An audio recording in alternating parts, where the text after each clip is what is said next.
ठाकरे बंधू एकत्र आल्यामुळे काही फरक पडणार नसेल तर मग तोंडाची डबडी वाजवत्या कशा? बाळासाहेब ठाकरे होते आणि ठाकरे आहेत म्हणून तुम्ही या राज्याचे मुख्यमंत्री आहात. नाहीतर तुम्हाला राज्याचा तुकडा पाडून एका लहानशा तुकड्याचा मुख्यमंत्री व्हावं लागलं असतं. वंदे मातरम तुम्ही कधी म्हणायला लागलात? देशाच्या स्वातंत्र्य लढ्यात तुम्ही वंदे मातरम म्हटलात. सगळ्यात मोठे भगोडे आहोत.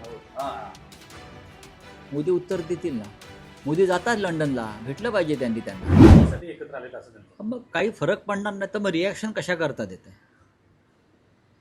ठाकरे बंधू एकत्र आल्यामुळे काही फरक पडणार नसेल तर मग तोंडाची डबडी वाजवत्या कशाला?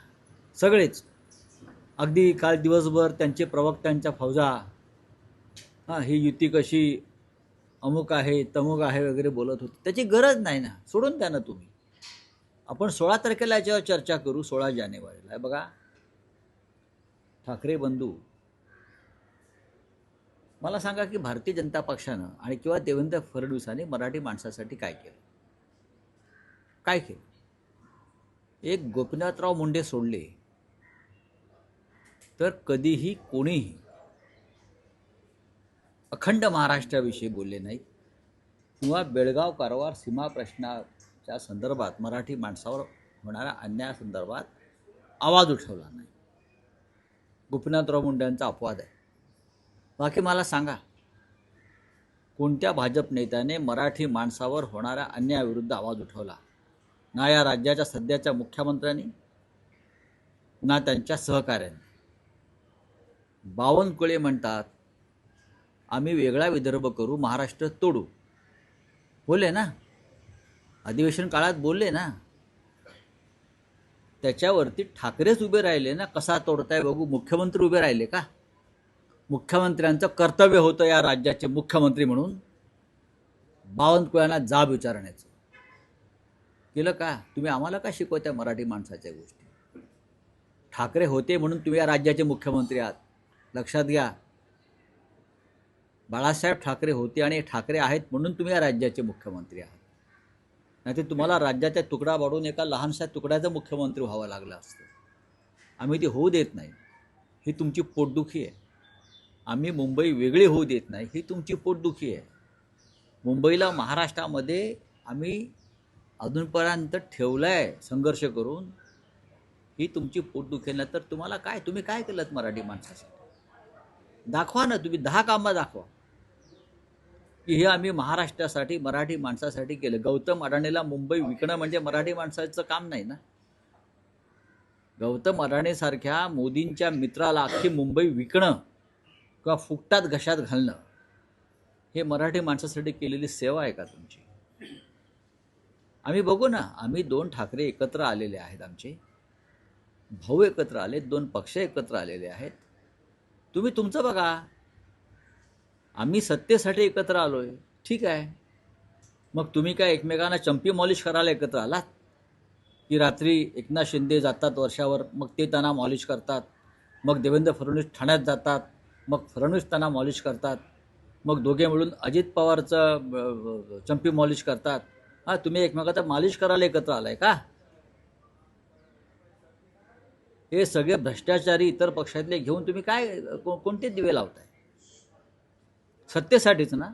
सत्तेसाठी तुम्ही आमची शिवसेना फोडलीत मराठी माणसाची. हे तुमचं महाराष्ट्राचं बाबतीत केलेलं कर्तव्य. मराठी माणसाची संघटना जी बाळासाहेब ठाकरेंनी निर्माण केली ती तोडून निवडणूक आयोगाच्या माध्यमातून ती एका लफंग्याच्या हातात दिली तुम्ही.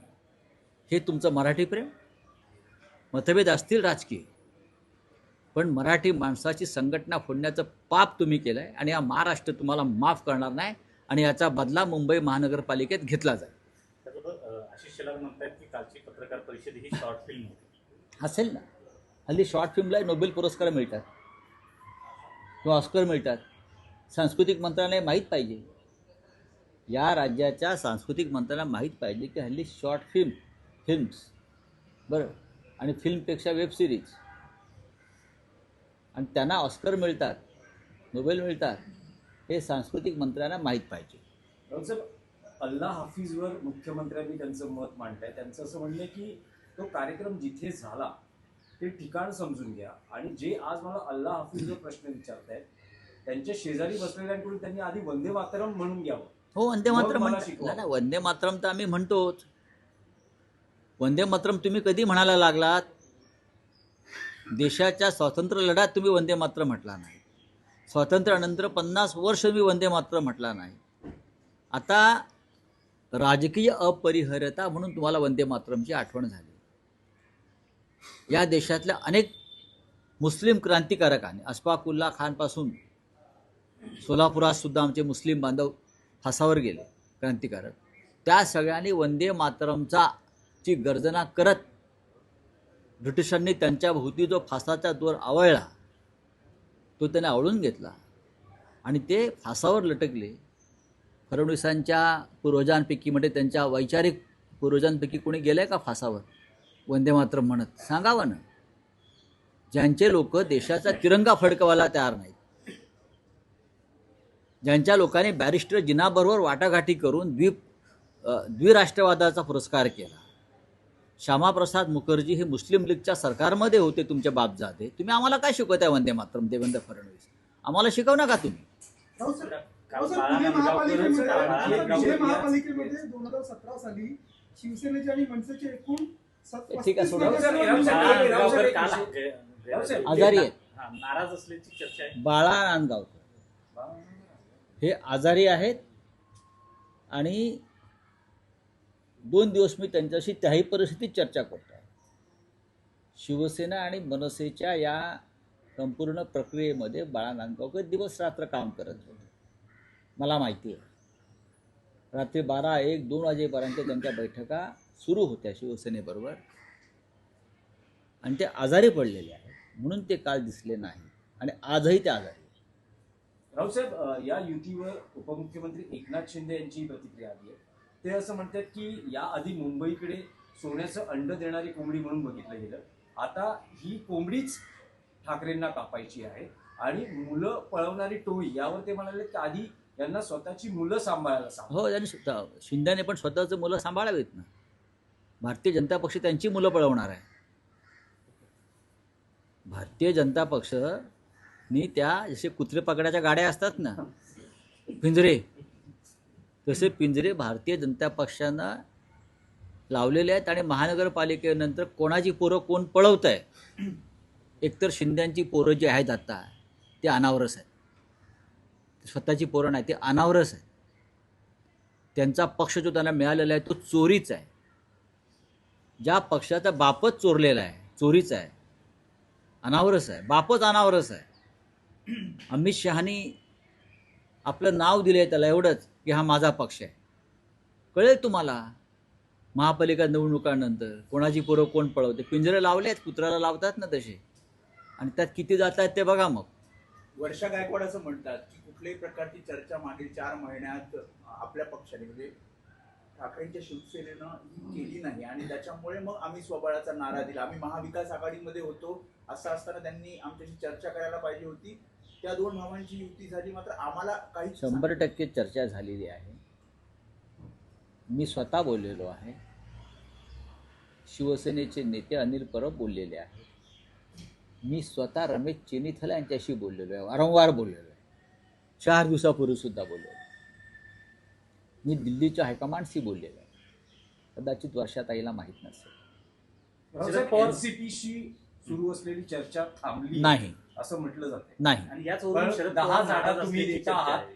ती त्यांना मागणी मान्य नाही. त्यांना साधारण 30 जागा पाहू त्यांना आता. हव्या असं आहे की मुळात मुंबईतल्या जागा किती आहेत त्यानुसार जागा वाटप होईल. कोणाची कुठे ताकद आहे त्यानुसार जागा वाटप होईल. आम्हाला काँग्रेस आणि राष्ट्रवादी काँग्रेस हे आमच्याबरोबर हवे आहेत. पण आता मनसे आणि शिवसेनेतलं जागा वाटप आत्ता संपलेलं आहे.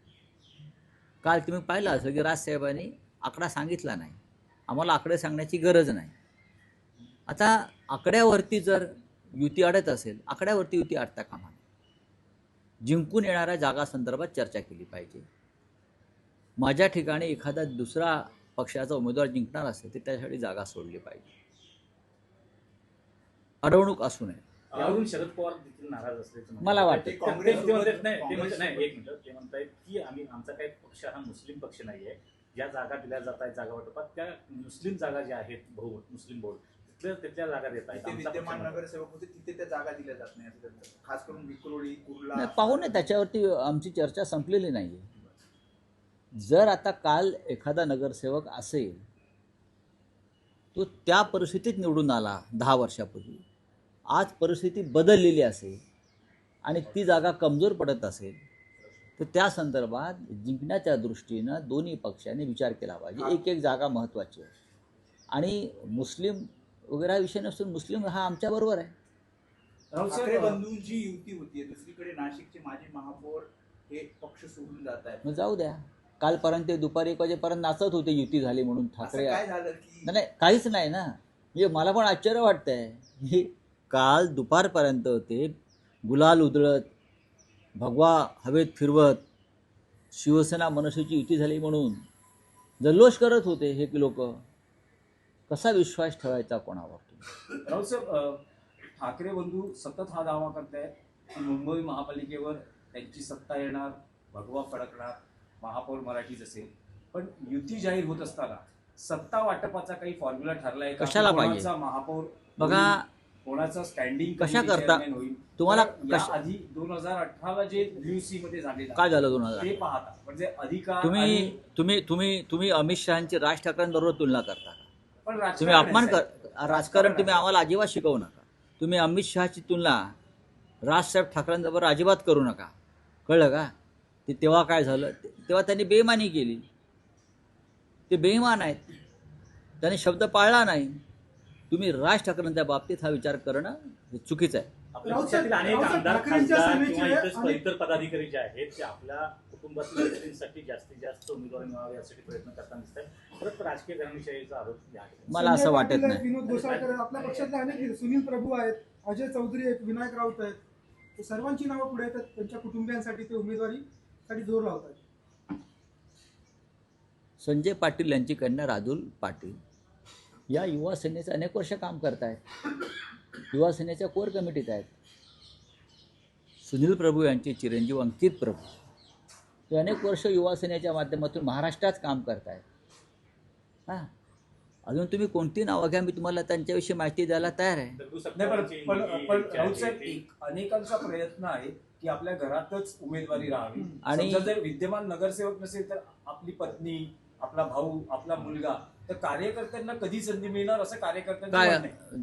ते अंकित प्रभू किंवा राजुल पटेल किंवा तुम्ही जी नावं घेताय ते कार्यकर्ते नाही आहेत का? माझे वडील कोणीतरी असतील, पण मी पण कार्य करतोय. आता मी ते आहे, सुनील राऊत काम करतायत म्हणून ते आमदार झाले. कार्यकर्तेच आहेत ना. असं अनेक ठिकाणी होतं, असं सर्वच पक्षात होत आहे. घराणेशाही सगळ्यात कुठे असेल तर तुम्ही पहा, भारतीय जनता पक्षाची घराणेशाही कुठेच नाही. चला, धन्यवाद. बोलिये. क्रिसमसच्या शुभेच्छा. नाताळाच्या पंतप्रधान गेले चर्चमध्ये, त्यांनी ट्विट केलंय सर. आणि त्यात- ते व्हॅटिकनला पण जातील. नाही, ते आमचे पोपच आहेत ना हिंदूंचे. विजय मल्ल्या आणि ललित मोदी तिकडे हा, पार्टी त्यांनी करतायत आणि साहेब त्या व्हिडिओ ठिकाणी ट्विट केले आहेत आणि व्हिडिओ त्यांनी ट्विट केलेला आहे. खिजवलं एका प्रकारे आम्ही की सर्वात आम्ही मोठे फरार भगोडे- असं त्यांनी सर्वात मोठे आम्ही भगोडे आम्ही सगळ्यात मोठे भगोडे आहोत. आहोत. हा. मोदी उत्तर देतील ना. मोदी जातात लंडनला, भेटलं पाहिजे त्यांना. सर, आज नई मुंबई एयरपोर्ट का जो है पहला फ्लाइट जो फ्लाइंग हो चुका है, कैसे देखते हैं? अच्छी बात है. एक नया एयरपोर्ट जो अडानी के कब्जे में है वो भी, वहाँ से पहला फ्लाइट अगर आज टेक ऑफ हो रहा है तो महाराष्ट्र के लिए गर्व की बात है. और क्या है, बाकी सब कुछ अडानी का ही है. अब फ्लाइट भी अडानी के हो जाएंगे. चलिए, सर, थैंक यू. यूपी में क्रिसमस जो है वो बैन किया गया है, किस तरह देखते हैं? कहाँ? यूपी में क्रिसमस बैन किया गया है. तो मोदी चर्च में क्यों गए? अभी मुझे बताया गया कि मोदी जी चर्च में गए. करेक्ट. अगर यूपी में क्रिसमस बैन किया है तो मोदी जी चर्च में क्यों गए? वोटों के लिए गए? मोदी चर्च में अगर जाते हैं, मोदी इस देश में जो हमारे लाखों क्रिश्चियन बंधु हैं उनको नाताल या क्रिसमस की शुभकामना देने के लिए मोदी चर्च में गए सांता क्लॉज बनकर. और वहाँ के सांता क्लॉज जो है यूपी के, अपने आप को हिंदू धर्म के ठेकेदार मानते हैं, वो क्रिसमस बैन करते हैं। क्या ये देश में क्या हो रहा है पूरे विश्व में? तो मोदी ट्रम्प को आज शुभकामना नहीं देंगे क्रिसमस की? क्या मोदी आज इंग्लैंड के प्राइम मिनिस्टर को या फ्रांस के प्रेसिडेंट को क्रिसमस की बेस्ट विशेष देंगे ना? लेकिन अपने देश में उनकी एक सरकार क्रिसमस को बैन कर रही है। सर, उन्होंने सर, त्यातून एक